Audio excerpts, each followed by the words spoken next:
ইফালে কেৰালাত ৰাষ্ট্ৰপতি দ্ৰৌপদী মুৰ্মুৰ সভাত এক অথন্তৰ সংঘটিত হ'ল। হেলিকপ্টাৰৰ অৱতৰণৰ সময়তে অঘটন, হেলিপেডত আবদ্ধ হৈ পৰে হেলিকপ্টাৰখনৰ এটা অংশ। অৱশ্যে সম্পূৰ্ণ সুৰক্ষিতভাৱে উদ্ধাৰ কৰা হয় ৰাষ্ট্ৰপতি দ্ৰৌপদী মুৰ্মু। আৰক্ষী আৰু অগ্নি নিৰ্বাপক বাহিনীৰ তৎপৰতাত ৰক্ষা পৰে আৰু বুকাৰ পৰা টানি উলিয়ালে আবদ্ধ হেলিকপ্টাৰখন। প্ৰতিকূল বতৰৰ বাবে নিৰ্মাণ কৰা হৈছিল অস্থায়ী হেলিপেড, কিন্তু সেই অস্থায়ী হেলিপেড নিৰ্মাণতো হয়তো কিবা এটা বিসংগতি আছিল, যাৰ বাবে এই ঘটনাটো সংঘটিত হ'ল। কেৰালাৰ প্ৰমাদম ষ্টেডিয়ামত এই ঘটনাটো সংঘটিত হৈছিল। এয়া ৰাষ্ট্ৰপতিৰ কঢ়িয়াই নিয়া হেলিকপ্টাৰ। এই হেলিকপ্টাৰখন এটা অংশ এক প্ৰকাৰ কোমল মাটি আছিল আৰু তাত লাগি ধৰিল। কিদৰে নিৰ্মাণ কৰা হৈছিল? ৰাষ্ট্ৰপতিৰ দৰে দেশৰ সাংবিধানিকভাৱে আটাইতকৈ শীৰ্ষতম পদত থকা ব্যক্তিগৰাকীৰ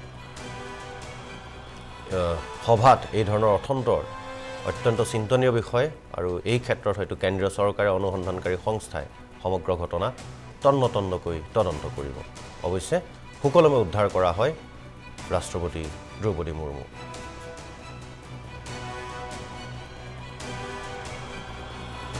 ইফালে কেৰালাত ৰাষ্ট্ৰপতি দ্ৰৌপদী মুৰ্মুৰ সভাত এক অথন্তৰ সংঘটিত হ'ল।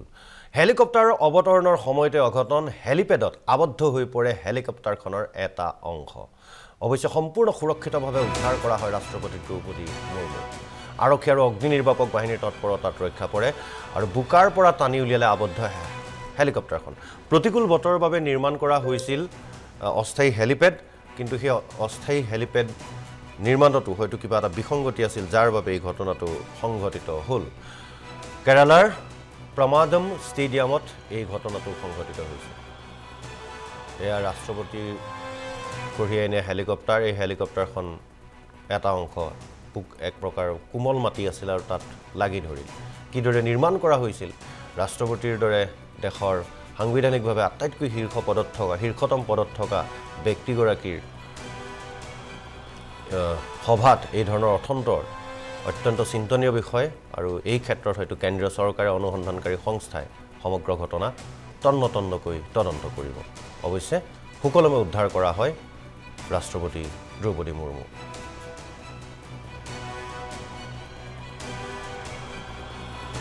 ইফালে কেৰালাত ৰাষ্ট্ৰপতি দ্ৰৌপদী মুৰ্মুৰ সভাত এক অথন্তৰ সংঘটিত হ'ল।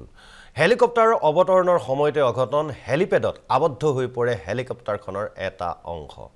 অৱশ্যে সম্পূৰ্ণ সুৰক্ষিতভাৱে উদ্ধাৰ কৰা হয় ৰাষ্ট্ৰপতি দ্ৰৌপদী মুৰ্মু। আৰক্ষী আৰু অগ্নি নিৰ্বাপক বাহিনীৰ তৎপৰতাত ৰক্ষা পৰে আৰু বুকাৰ পৰা টানি উলিয়ালে আবদ্ধ হেলিকপ্টাৰখন। প্ৰতিকূল বতৰৰ বাবে নিৰ্মাণ কৰা হৈছিল অস্থায়ী হেলিপেড, কিন্তু সেই অস্থায়ী হেলিপেড নিৰ্মাণতো হয়তো কিবা এটা বিসংগতি আছিল, যাৰ বাবে এই ঘটনাটো সংঘটিত হ'ল। কেৰালাৰ প্ৰমাদম ষ্টেডিয়ামত এই ঘটনাটো সংঘটিত হৈছিল। এয়া ৰাষ্ট্ৰপতিৰ কঢ়িয়াই নিয়া হেলিকপ্টাৰ। এই হেলিকপ্টাৰখন এটা অংশ এক প্ৰকাৰ কোমল মাটি আছিল আৰু তাত লাগি ধৰিল। কিদৰে নিৰ্মাণ কৰা হৈছিল? ৰাষ্ট্ৰপতিৰ দৰে দেশৰ সাংবিধানিকভাৱে আটাইতকৈ শীৰ্ষতম পদত থকা ব্যক্তিগৰাকীৰ সভাত এই ধৰণৰ অথন্তৰ অত্যন্ত চিন্তনীয় বিষয়, আৰু এই ক্ষেত্ৰত হয়তো কেন্দ্ৰীয় চৰকাৰে অনুসন্ধানকাৰী সংস্থাই সমগ্ৰ ঘটনা তন্নতন্নকৈ তদন্ত কৰিব।